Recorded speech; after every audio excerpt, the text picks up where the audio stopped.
दोस्तों, स्वागत है आज फिर आपके अपने चैनल हेल्पिंग हैंड्स में। आज मैं आप लोगों के लिए पश्चात राजनीतिक एवं प्राचीन राजनीतिक चिंतन के बारे में बताना चाहता हूं।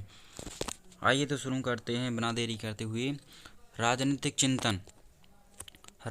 चिंतन के क्षेत्र में भारतीय चिंतन की एक गौरवशाली परंपरा रही है। अपने चिंतन एवं दार्शनिक विचारों के आधार पर ही भारत को विश्व गुरु कहा जाता है। दोस्तों, मैं आज आप लोगों के लिए बिल्कुल सरल भाषा में बताने वाला हूं, तो ध्यान से सुनिएगा। दोस्तों, प्राचीन भारतीय राजनीतिक चिंतन का स्वरूप उसकी विशेषता से ही स्पष्ट झलकता हुआ दिखाई देता है। प्राचीन भारत में जो सामाजिक चिंतन किया गया था, उसकी कुछ अपनी अलग विशेषताएं हैं जो उसे पश्चात देशों के राजनीतिक चिंतन से अलग बनाती हैं। यह विशेषता उस समय के भारत की सामाजिक परिस्थितियों, आर्थिक प्रगतियां, राजनीतिक उथल-पुथल एवं बौद्धिक विकास के स्तर से प्रभावित थीं। दोस्तों, आगे बढ़ते हैं। अब बात करते हैं भारतीय राजनीतिक चिंतन की विशेषताएं क्या थीं। राजा को सर्वोपरि स्थान। प्राचीन भारतीय राजशास्त्र की एक अन्य विशेषता यह है कि राजा के पद को अत्यधिक उच्च स्थान प्रदान किया गया है।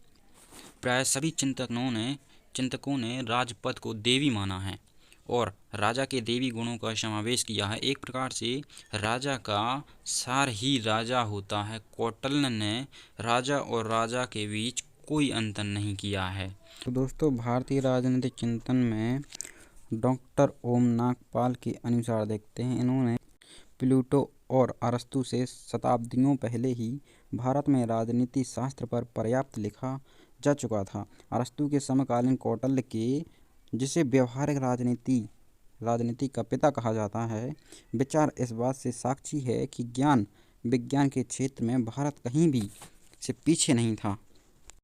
दोस्तों, अब देखते हैं प्राचीन भारतीय राजनीतिक चिंतन के निम्नलिखित कुछ विशेषताएं देखते हैं।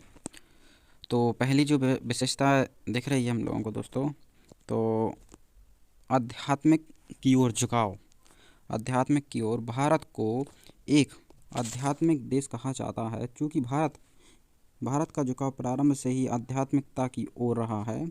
यहाँ के लोगों ने आत्मा तथा परमात्मा जैसे आदि भौतिक तत्वों पर जिस गहराई के साथ विचार किया है, उसका उदाहरण विश्व के किसी भी देश में पर्याप्त नहीं होता। यही कारण है कि भारत को संसार का आध्यात्मिक गुरु कहा गया है। आध्यात्मिक गुरु कहा जाता है। यहाँ जीवन के प्रत्येक पहलू पर जोर विचार किया गया है। उसे दृष्टिकोण हमेशा ही अध्यात्म। लेकिन इसका अर्थ यह नहीं है कि भारतीय विचारकों ने जीवन की वास्तविकताओं के संबंध में कोई विचार नहीं किया अथवा उसे तिरस्कार की दृष्टि से देखा। वास्तविक जीवन के प्रति उसमें पर्याप्त आकर्षण था। यद्यपि उनका मूल्य उद्देश्य आत्मा का विकास था। इस उद्देश्य की पूर्ति को ही उन्होंने अपनी समस्त संस्थाओं को, यहाँ तक कि जीवन को भी इसका आधार बनाया। अब बात करते हैं भारतीय राजनीतिक एवं प्राचीन भारतीय राजनीतिक की विशेषता दूसरी। राजा सर्वोपरि नहीं है। प्राचीन भारतीय राजनीतिक चिंतन में राजा के संबंध में विस्तार से विचार किया गया है। प्राचीन भारतीय राजशास्त्र में राजा को पद को अत्यधिक उच्च स्थान प्रदान किया गया है। प्रातः सभी लेखकों ने राजपद को देवी माना है और राजा में देवी गुणों का समावेश किया है। लेकिन राजा सर्वोपरि नहीं हुआ करता था। सभी विचारकों और स्मृतियों ने राजा की उत्पत्ति, शक्ति, दायित्व और इसकी स्थिति के संबंध में विचार किया है।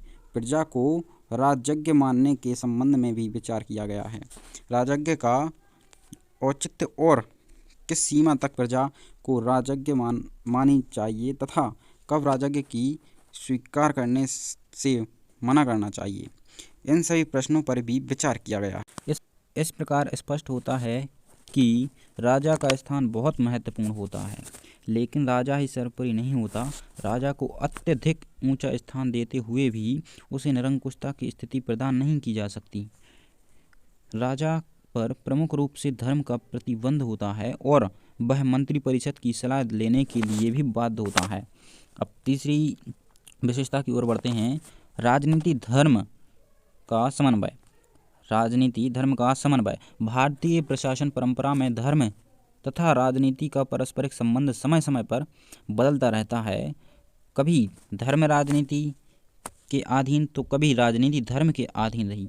वेद, ब्राह्मण, उपनिवेश, स्मृतियाँ, महाभारत, रामायण, पुराण तथा अन्य साहित्यिक ग्रंथों का धार्मिक एवं राजनीतिक दृष्टियों से महत्व निसंदेह ही है कि राज्य को धर्म का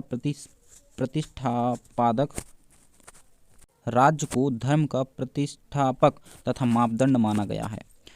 राजा के प्रति प्रजा की स्वामी भक्ति का आधार मुख्य रूप से धार्मिक था, और क्योंकि धर्म की व्याख्या करने वाला पुरोहित था, अतः उसकी शक्तियाँ अपरिमित थीं। तो दोस्तों अब बात करते हैं चौथी विशेषता की ओर बढ़ते हैं। सामाजिक व्यवस्था का प्रभाव। सामाजिक व्यवस्था का प्रभाव। प्रत्येक सामाजिक व्यवस्था राजनीतिक व्यवस्था का आधार होती है। प्राचीन भारतीय राजनीतिक व्यवस्था भी इससे अछूत नहीं। प्राचीन भारत में जो सामाजिक व्यवस्था रही है और उसमें समय समय पर जो परिवर्तन आए हैं, उसके अनुरूप ही वहाँ राजनीतिक व्यवस्था भी अपना स्वरूप बदलती रहती है। संपूर्ण समाज का विभाजन वर्ण व्यवस्था के अनुसार चार वर्णों में हो जाने के कारण राज्य का प्रमुख व्यवस्था की रक्षा करना था और प्रत्येक व्यक्ति को उसमें संबंधित वर्ग में बनाए रखना था। समाज में जब नए नए धर्म के उदय के अथवा विदेशी आक्रमणकारियों के आगमन से जब वर्ग भेद बढ़ गया, तो राज्य शक्ति पर क्षत्रिय का एक अधिकार समाप्त हुआ और राज्य का मुख्य कार्य इन वर्गों के बीच समन्वय स्थापित करना बन गया। दोस्तों तो अब बढ़ते हैं पांचवी व्यवस्था की ओर, जो कि राज्य एक आवश्यक एवं उपयोगी संस्था थी। प्राचीन राजनीतिक विचारक इस बात का समर्थन करते हैं कि राजा का होना सामाजिक जीवन के लिए बहुत जरूरी है और उपयोगी भी है। जीवन के तीनों लक्ष्यों धर्म, अर्थ और काम की राज्य के बिना प्राप्ति नहीं हो सकती, ऐसी सभी प्राचीन राजनीतिक विचारों का मानना था। इस प्रकार प्राचीन भारत में व्यक्तिवाद और अराजकतावादी विचारकों का पूर्ण अभाव हुआ करता था। अराजकतावादियों का मानना है कि राज्य अनावश्यक और अनुपयोगी संस्था है और व्यक्तिवादी राज्य को आवश्यक बुराई मानते हैं। इनके विपरीत प्राचीन भारतीय राजनीतिक शास्त्री का विस्तार कार्य क्षेत्र मानते थे। उनके अनुसार राज्य एक आवश्यक और उपयोगी संस्था है जो आज के कल्याणकारी राज्य से बहुत साम्य रखता है। दोस्तों तो अब बढ़ते हैं छठवीं विशेषता की ओर। छठवीं विशेषता यह है कि राजा के कर्तव्यों का विशद वर्णन। वैदिक काल से ही राजा को महत्व दिया गया, उसे देवत्व प्रदान नहीं किया, वह निरंकुश और सूक्ष्मचारी नहीं हो सकता। हिंदू राजनीतिक ग्रंथों में राजपद की योग्यता, महत्व तथा कार्यों का विशद वर्णन है। विशद वर्णन है। राजा को अपनी दायित्वों का निर्वाह किस प्रकार से करना चाहिए और प्रजापालन के लिए कौन से साधनों का प्रयोग करना चाहिए आदि बातों का विस्तार के साथ उल्लेख किया गया है। इन ग्रंथों से स्पष्ट बताया गया है कि एक राजा का धर्म क्या है, उसे राजधर्म का अनुशीलन किस प्रकार से करना चाहिए, राजा को दुष्टों का दमन करने के लिए क्या करना चाहिए, पड़ोसी राज्यों से उसे किस तरह से संबंध विकसित करने चाहिए तथा दंड नीति कब और किस प्रकार करनी चाहिए, कूटनीतिक व्यवहार में अपनाने योग्य सावधानियां कौन सी हैं आदि। अब बढ़ते हैं सातवीं विशेषता की ओर, जो कि दंड नीति का महत्व है। महाभारत व मनु के अनुसार दंड ही शासक है। दंड को धर्म कहा है क्योंकि यह हर व्यक्ति को उसकी मर्यादा में बनाए रखता है। दंड राज्य का आधार है। कौटिल्य का अर्थशास्त्र राजनीति को सर्वाधिक महत्व प्रदान करते हुए अन्य सभी विधाओं को उसी के अंतर्गत मानता है। प्राचीन राजनीतिक दृष्टिकोण से दंड नीति को त्रिवर्ग विधा, धर्म, अर्थ एवं काम की संज्ञा दी है।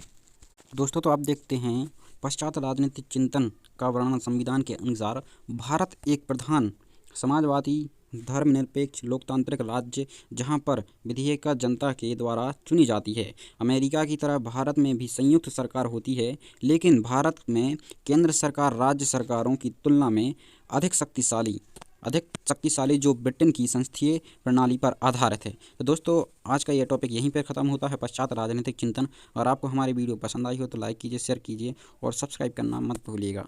मिलते हैं दोस्तों अगले वीडियो में।